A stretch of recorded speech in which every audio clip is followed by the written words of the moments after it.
Hello guys! Welcome back to my channel. Andito po tayo ngayon sa San Juan, Batangas. At dinalaw ko ang aking kuya na isang maestro, artist, para maipakita ko sa inyo ang kanyang mga magagandang likha. Okay, so ito po si Kuya Carlos Alferez Castro. Papakita niya ngayon ang mga gawa. Ano kuya ang mga paintings na kadalasang ginagawa mo? Ang pinaka-subject ko talaga sa paintings nito ay puro babae. Di ngayon, kaya nakikilala ako sa paggawa ng mga babae na kung saan moderno ang dating ng painting. Di ngayon karamihan nagtatanong sa akin, ba't may mga lines akong nakikita sa mga painting? Ang sabi ko, kasi ang style ko ay nagtatouch siya ng parallelism. Ibig sabihin, may mga lines ngayon na nakikita sa paintings ko. Kung saan hindi ko ito inaalis hanggang sa ngayon. Di ngayon, ang mga gawa kong babae, mga modern na siya, silang tingnan. Hindi yung realistic, kundi modern, kung saan may touch ng realism. Okay, so kuya, paano ka nag-start mahilig sa painting? Nung kabataan mo, ano ba yung mga inumpisahan mong i-paint?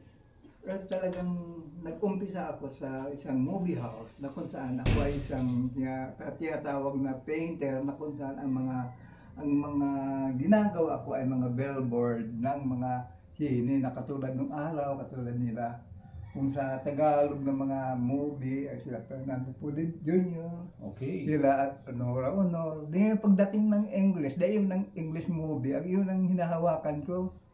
Na kung saan ay ang bida ay sila James Bond, okay, sila Clint Eastwood. At nakikita mo doon yung ang kulay nila ay talagang napakakisap. Ibig sabihin ang mga kulay kasi ng mga American poster ay malakas sa mata. Vibrant. Yan, sabi nga. Kaya ang style ko raw yung vibrant color ang ginagamit ko.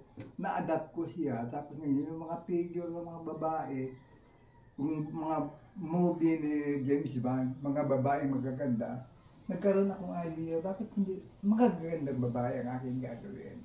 Kaya doon nag-umpisa yung mga babae kong magaganda. Dahil ang mga ano ni James Bond, mga young lady niya parang magaganda para sa akin. Yes, mga leading lady. Oo, talagang gusto ko yung kanyang yung profile ng mga posters ng magagandang babae, tapos siya lang lalaki talaga.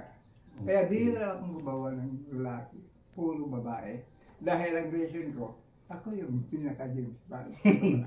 Okay So, guys, si Kuya pala ang nagsimula nung mga billboard pa, no? Wala pa yung mga tarpaulin na ngayon pag nakikita nyo sa lansangan, malalaking billboard, noon gumagawa na siya para sa mga movie na palabas sa mga sinihan.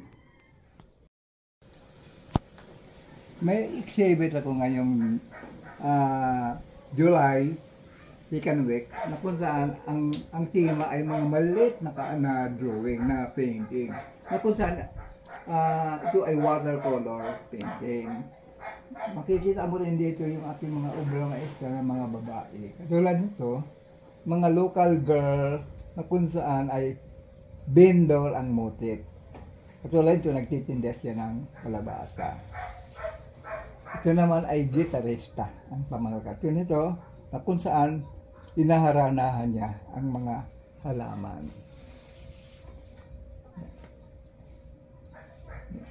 Ito naman ay may hawak na banga na mayroon siyang koi ang motif ng painting. Yan, tindera ang pamagat nito, may isda siya. Pero pag nakita niyo siya, talagang napaka-moderno ngayon ang tingin mo sa kanya. Dahil yung kanyang hitsura ay talagang wala na doon sa wala na sa iba na siya, parang talagang advanced na yung kanyang application ng painting. Tulad niyan. Yung mga kulay.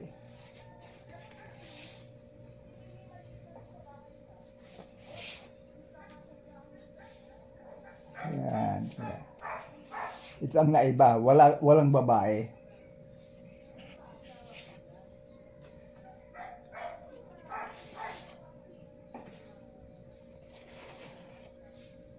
Yan. Kaya ngayong July Chicken Week, naka-exhibit dito sa White House sa bayan.